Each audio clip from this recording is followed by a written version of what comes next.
Stéphane Bijard, donc vous êtes un grand observateur du Racing Club de Lens, donc vous êtes basé à Arras, vous êtes consultant, entrepreneur, expert en management.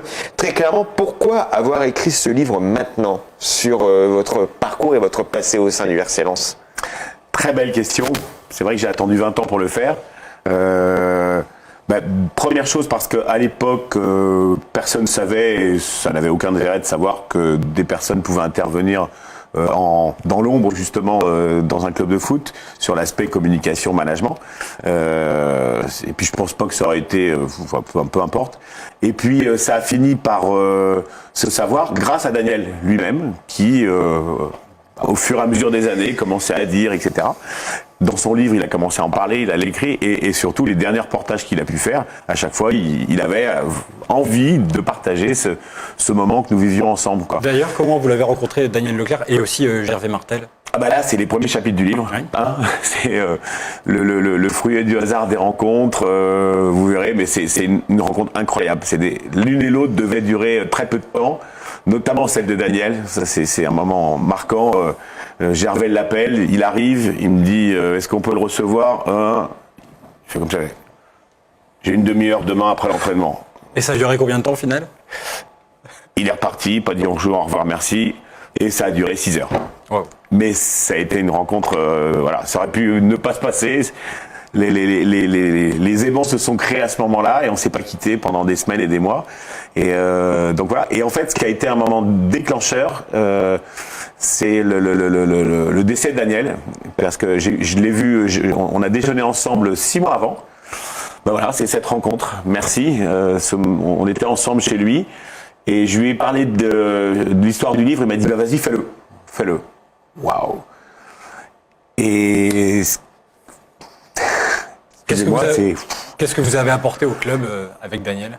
Non, je voudrais juste aller au bout de ça parce que c'est un moment, c'était devenu un ami très fort. Et le jour du décès, je l'ai appris par Fabrice, un ami, et 3 jours plus tard est organisée une célébration un peu à la va-vite parce que au Stade Bollaert, et on s'est retrouvés là tous avec Gervais face au banc avec une remise de gerbes. Il y avait un silence dans le stade ahurissant. Oui, on entendait les claques des joueurs dans le stade, il n'y avait pas un bruit. Et là, j'ai levé la tête, j'ai dit Daniel, je vais l'écrire ce livre, quoi, pour qu'il sache ce que tu étais et ce que tu faisais. Donc la décision, elle s'est prise ce jour-là. Voilà. Et d'ailleurs, donc du coup, qu'est-ce que vous avez apporté à Daniel et à ce club à votre arrivée? C'est en 97. En fait, ce que j'ai apporté, alors ça, c'est pour ça que le foot est un prétexte pour parler de ce que j'apporte, mais j'ai appelé mon cabinet Point Fort, conseil, donc c'est pas le fruit du hasard. L'idée, c'était vraiment d'utiliser, optimiser, renforcer, développer les forces du club, les forces des joueurs, les forces du système. Sachant que Daniel était un entraîneur extraordinairement exigeant au début, mais sur tout ce qui n'allait pas sur tout ce qui marchait. Et au fur et à mesure de l'histoire, en fait, on va voir la métamorphose de Daniel qui va apprendre et comprendre que être exigeant sur les forces, ce sera beaucoup plus rentable que de faire pleurer un joueur à la fin d'entraînement parce qu'il n'a pas fait la bonne passe, parce que ceci, parce que cela, quoi. Et du coup, c'est presque une philosophie de management, de communication qu'il a découvert et qui est extraordinaire parce qu'il l'a reporté ensuite quand il est allé à la Louvière, quand il est allé à Valenciennes et même après quand il a partagé ça dans ses écoles de football aux Antilles. Enfin, c'est devenu sa philosophie parce qu'il a compris l'intérêt de cette démarche-là, quoi. Et est-ce que, à cette époque-là, avant que vous conseilliez, avant de conseiller Daniel Leclerc, est-ce que le management de la sorte était quelque chose de très répandu dans les clubs ou c'était très confidentiel? Alors, c'était très confidentiel. Il faut savoir, par exemple, que moi, j'appartenais à une entreprise qui s'appelait le Crécy à l'époque, en tant qu'expert externe. Et notre entreprise avait fait exactement la même chose avec un autre consultant à Nantes, 95, la fameuse année du titre de champion de France avec Coco Suedo, quoi. Et donc j'avais un de mes collègues qui avait fait exactement la même chose à l'époque, sur une année aussi qui a été très marquante dans l'histoire du foot. Mais tout ça, c'était des initiatives individuelles et personnelles de dirigeants parce que ça pouvait pas se faire. C'était pas. Enfin, ça serait passé un peu pour des trucs gouroutisants, machin, alors que c'est pas du tout ça, hein, c'est des principes de management, de communication, de partage qu'on vit dans les entreprises. Et là, d'un seul coup, la chance que j'ai eue, c'est de rencontrer un Gervais qui est un entrepreneur et qui a dit, bah tiens, c'est vrai, et si on faisait ça aussi chez nous, dans un club de sport, quoi. Voilà. Et l'accomplissement, c'est le titre en mai 98. Comment vous l'avez vécu, vous, de l'intérieur? Bon, bah, c'est la cerise sur le gâteau, enfin, c'est du vivre ça de l'intérieur. En fait, moi, j'ai été, alors j'étais pas footballeur, mais j'ai fait beaucoup de sport dans ma vie et notamment du judo. Et j'aurais rêvé d'être un champion. Voilà. Et j'ai pas été champion. J'ai été au championnat de France en judo, des choses comme ça, mais j'ai pas été champion. J'en ai quand même fait 40 ans, donc c'était bien. Et en fait, je pensais que j'étais limité, quoi. Et en fait, je me suis rendu compte après coup que peut-être j'étais limité, mais j'ai peut-être pas eu non plus le management qui allait m'aider à me développer. Et ma passion, c'était de me dire, je le fais dans le monde de l'entreprise, et si je pouvais apporter ma petite pierre à l'édifice dans l'univers du sport. Et du coup, je l'ai fait dans le foot, mais je l'ai fait aussi dans le tennis, dans le volley, enfin dans d'autres structures, parce que la manière dont on va donner confiance à un joueur, créer une dynamique collective, partager, et ça se voit pas sur le terrain. Mais tout le contexte est essentiel. Est-ce qu'on manage une équipe de foot comme on peut manager, je sais pas, une équipe de tennis, un joueur de tennis, une équipe de rugby ou une équipe de basket? Est-ce que c'est vraiment du cas particulier ou au contraire c'est des recettes qui sont amenées à se répéter? Je pense qu'il n'y a pas un système qui peut se répéter sur un autre. S'il y avait une recette miracle, ça se serait. Par contre, il y a des fondamentaux et des principes qui s'appliquent partout. Comme lesquels? Principe de base, utiliser le potentiel de la personne et ne pas aller contre ce potentiel. C'est-à-dire que, principe de base, tu vas pas mettre un ailier gauche parce que le joueur se sent bien là, à droite. Ou tu vas pas faire jouer un joueur qui a un super coup droit parce qu'il a un revers défaillant. Sauf que l'entraîneur va lui faire travailler son revers défaillant. Dans un centre de formation, on va dire faut que tu sois bon des deux pieds. Connerie monumentale, c'est pas vrai. On peut pas être ambidextre. On peut pas. Ouais, tu peux l'être par nature, mais c'est travailler, trouver la pépite, trouver le talent de l'individu et l'utiliser à son potentiel maximum en harmonie avec d'autres. Et ça, c'est vrai dans tous les métiers. C'est même pas que le sport, c'est l'entreprise, c'est le journalisme, c'est partout.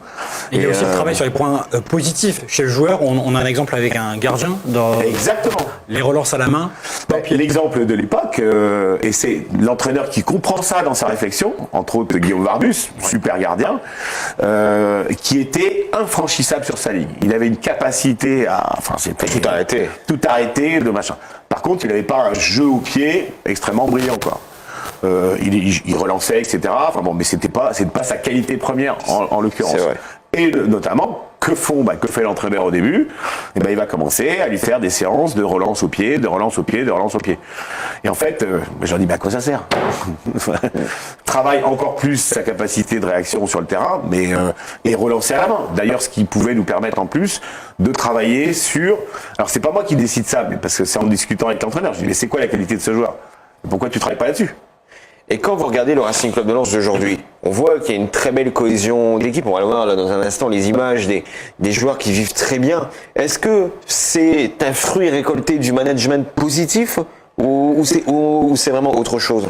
Je sais pas parce que je connais pas cet entraîneur, j'ai jamais eu l'occasion de le rencontrer, mais je pense, en l'écoutant, il a une ouverture d'esprit incroyable, il dit plein de choses qui n'ont rien à voir avec le football, sur la relation humaine, sur les liens, sur la dynamique collective, sur la psychologie positive, etc. Donc je pense qu'il est assez moderne dans sa démarche. Vous avez connu plusieurs entraîneurs au Racing Club de Lens, Alain Casanova, Antoine Camboiré, j'en oublie, bien sûr ce sont tous des entraîneurs qui ont eu leurs qualités ou leurs défauts. Très clairement, quel est le personnage à part Daniel Leclerc qui vous a marqué? Alors, profondément Daniel Leclerc parce qu'on a vécu cette alchimie, mais François Brisson aussi, franchement. Et quand on oublie un peu vite l'épopée européenne de François, qui a été extraordinaire. Ce qu'a fait Georges Tourné aussi. Peut-être entraîneur de l'ombre parce qu'il a très longtemps adjoint, mais qui a à un moment donné sauvé le club, même en première ligne, et qui a fait remonter le club à l'époque, et surtout qui avait fait un travail en profondeur au niveau du centre de formation très important, en travaillant des forces. Il est resté plus de 10 ans, plus de 20 ans, je crois. C'est ça. Quand vous regardez le nombre de joueurs qui sont passés dans ses mains et qui sont professionnels, ça représente beaucoup, quoi. Donc je citerai des gens comme ça parce que vraiment, on a partagé cette philosophie, quoi. On a partagé cette approche-là. Et je ne citerai pas les autres sur lesquels ça a même été parfois des bras de fer. Stéphane, votre livre De l'ombre à la lumière du Nord, il est disponible où? Et déjà quelques exemplaires vendus, j'imagine? Oui, plein d'exemplaires vendus, tant mieux, et disponible au stade, à la boutique du stade, disponible dans toutes les librairies sur commande. Toutes les bonnes librairies. Ouais, voilà, après, chacun a sa bonne librairie. Voilà, quoi. Est-ce que si je peux me permettre, je voudrais juste revoir la photo que tu as envoyée tout à l'heure. Je la remets tout de suite.